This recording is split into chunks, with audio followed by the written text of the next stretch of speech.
I am a children's musician and author called Dr. Noize, and I do everything from acoustic shows to shows with symphonies where I introduce kids to the orchestra. Logic, I started, I actually don't remember exactly when I started, but what I can tell you is I was one of the first people who ever used opcode Vision, which was a sequencer way back in the 1890s when I first started doing this. And it was called Sequencer 2.0. And I actually bought it from the guy who wrote it, a guy named Dave Oppenheim, who went on to become one of DigiDesign's main programmers. But at some point I switched over to Logic. I think it was when opcode, I haven't worked at opcode for a while. I think it was when opcode died. Yeah, that must have been when it was. And I was looking for another thing. I used Vision for as long as I could. And I used it for several years after the company had died. And then I looked around, and I looked at Pro Tools, and I looked at Logic, and I settled on Logic because it had cool synths, and it had, I think even at the time, I think it had the notation. When I first looked at it, and I didn't start it then, it was not Logic, it was by that German company. What was it? No, actually, I bought it. I bought it from eMagic first. I did. So that probably lets you know whenever it was. But I liked it because it was... like Pro Tools came from the audio side, right? It literally was a 2-channel audio recording program at first, I believe. And Logic came from the synthesizer guy, sequencer side, and then added audio.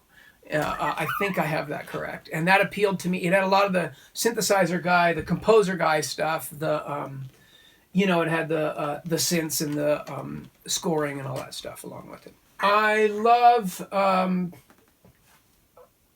love takes where, a lot of times, even though I have the studio with another room and all that stuff, a lot of the times when I'm doing my vocals, I'm here by myself. So I love the way, and I know they all do this now, but I love the way its take system is set up where you can just say, okay, you're going to record this 30 seconds, and I'm going to do that vocal take 4 times in a row, but I don't have to get up and press any buttons. Simple things like that, workflow things are awesome. I love all the synths in there. I mean, there's, from the, what is it, EXS24 or whatever it's called, to the different, they got those cool drum players now. Like, they have personality. And so I love all the synth stuff in there. I love the channel strips. So that once you get, maybe it sounds sort of lazy, but once you get something you like my lead vocals are often through the same, sequence of effects. I definitely always start there, and then sometimes I'll adjust them for different songs. But all the work, essentially what I'm saying is all the workflow stuff. Because even though I love technology and I was I studied electronic music at Stanford, I really am mostly a composer and musician guy, and the technology is just so I can do music. So as much as I love getting into the nitty-gritty of all the synths, I love even more that you can just set up your templates that you like and then fine-tune them and adjust them rather than reinvent the wheel every time, if that makes sense. And it's prettier, too. It has prettier colors. We all get in the habit of what we like to use. I use Pro Tools a lot because once we get, as you're saying, as you know from my workflow, once we get to the mixing process, I always go with Justin Peacock, and he mixes in Pro Tools. So I spend the last couple months of any project in Pro Tools. I don't know. I just think it's I like the feature. I prefer the features in Logic. I got nothing against Pro Tools, and when I play live shows, I use Ableton Live. But the main show that I usually play, that I'm usually hired for, is my one-man band show where I have Roland accent, and I have a Line 6 Variax guitar, and I have a saxophone, and I have a Roland Hansonic, and some microphones, and I loop record instruments one by one, and I bring kids and adults up to actually add their own vocals to the mix and stuff like that. And so we get kids right in the creative process. And for that, Ableton Live, there's nothing like it. I mean, Ableton Live, all the looping stuff is amazing.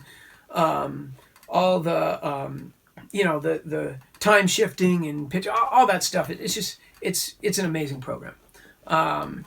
And why I haven't switched, I haven't even installed it in my studio computer. I'm not sure why I've never used it in the studio. again, it's just I love Logic, so I've never had to change. But I did go to Ableton Live for live just because I'd read all these amazing things about it, and then when I tried it, I was like, oh yeah, this is great. So I'm most looking forward to my daughters becoming old enough to just take over my business so I can just retire and watch soap operas all day. The short version is that what I get excited about music technology is making it easier and more democratic for everybody to be able to use the technology. I mean, you can get GarageBand comes with Macs for free, and you can do a whole lot in GarageBand. I don't use it, I use Logic, but my kids use it. My kids use it upstairs on their computer. In fact, my daughter uses GarageBand on her iPad. Again, just simplifying it and generalizing it, I find as I get older, I am less and less interested in all the doodads and technology. I am more interested in how can I flexibly make music? And, the most fascinating thing, I'm not telling you anything you don't know, the most fascinating thing about recording over the last 10 or 15 years is that big, giant studios are becoming less and less important as more of us are writing on our laptops on tour on the road and having smaller studios. I love owning my own studio in my basement and not having to go and setting my own schedule and all that stuff. And now that I have a good acoustic room, I could have $200,000 more of equipment and it would make my music sound, 1% better, and most people don't even hear that. I'm not saying I wouldn't love to have it, but I am saying I've prioritized other expenses. And by the way, don't worry, I won't talk about President Obama, President Trump, or anything else. I was curious talking about it with you.